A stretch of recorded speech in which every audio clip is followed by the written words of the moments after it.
Hi there, everyone. Welcome to the next edition of Barry's Reads and Recommends. Since I finished the books I was reading, and I'm starting a new set, which I will tell you about after I tell you about what I read. First off, Scott Rentgens. Sorry, Scott, I know I probably mutilated your name, but anyways, I loved your first Last Dragon on Mars, and the sequel that my grandson loaned me, The Rise of Neptune, was fantastic. Certainly enjoyed it. Loved the short, brief sentences and the chapters written with the from each different character's viewpoint. Ironically enough, that's the way I am writing the sequel to the Not So True Adventures of Brennan and Josh and Adam. Each character's point of view is in a chapter as the book moves forward. So glad that I'm not alone in doing that. It was a great read, and it's kind of set up for the next sequel, the third book in the series, so I'm looking forward to that. I don't have it as I gave it back to Charlie. But anyways, you can find it on Amazon and I'm sure other online distributors and in bookstores like Chapters, Indigo, etc. The Rise of Neptune, great for middle grade readers, but adults like me who enjoy dragons and fantasy and all those things, worth a read for you too. The next one I was reading was Brene Brown's Strong Ground, book on leadership. Great one. It's kind of an anthology of some of her favorite authors and consultants and other people that she's worked with over the years. I read it very slowly, a section at a time or a chapter at a time, absorbed a lot of material, and will probably go back to refer to it different times as well. Lots of good information here on leadership.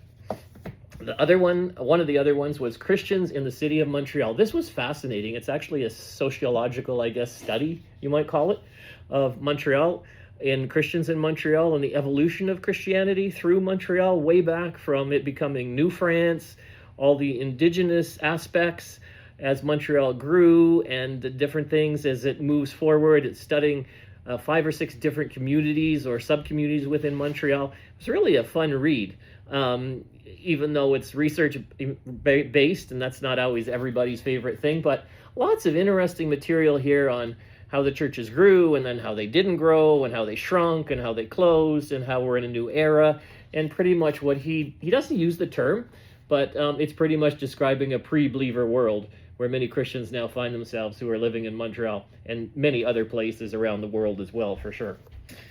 The other one that I really, really thoroughly enjoyed, also because they talked about Skylab, and I was my last year of high school when I think Skylab was about to fall, but that's a whole other story. Final Orbit by Chris Hadfield.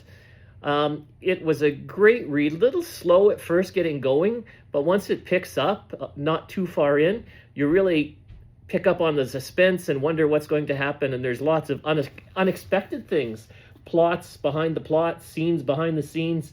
It's quite the good read. Thoroughly enjoyed it. So Chris, thank you very much for writing this. I should look for The Apollo Murders and An Astronaut's Guide to Life on Earth also, which you've written.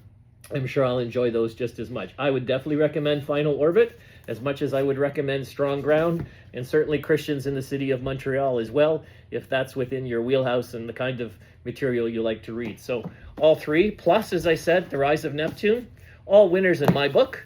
And so now I'm taking a break and shifting a little bit to different reads. You'll know this one, Hamlet. Thought maybe I'd read an old favorite. It starts out with an introduction to Shakespeare's life and reminds me of some things I learned in school and high school about Shakespeare and other stuff I didn't know, which is great. And then this is a little different. This book's called Seeking God's Face, Praying with the Bible Through the Year, and it's broken down in the Christian events of the year. And so it just seemed appropriate to tackle it as we're now in not quite the middle and not the beginning, but we're somewhere in Lent, just before Easter, and it's got lots of devotionals and prayers and things in there. So I'm following it along, finding it very inspiring and helpful through the season of Lent. And of course, they do Christmas and Easter and other things as well. So I'll probably continue on with it through Easter, and then we'll see where we land. And the newest fiction one I'm reading, John Grisham's The Widow.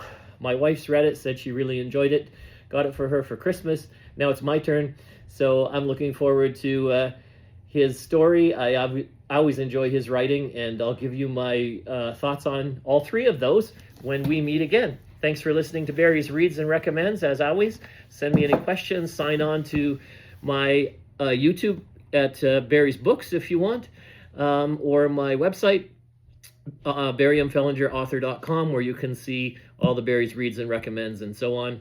And I'm always looking for subscribers to my mailing list, and you can find out how to join when you go to my website, BarryMFellingerAuthor.com, as I said. So hopefully you'll check out some of these books that I've recommended, and if you do, shoot me an email. Let me know what you thought. Thanks, everybody. We will talk to you soon. You can see the chess game the grandkids were playing while I'm trying to turn the video off.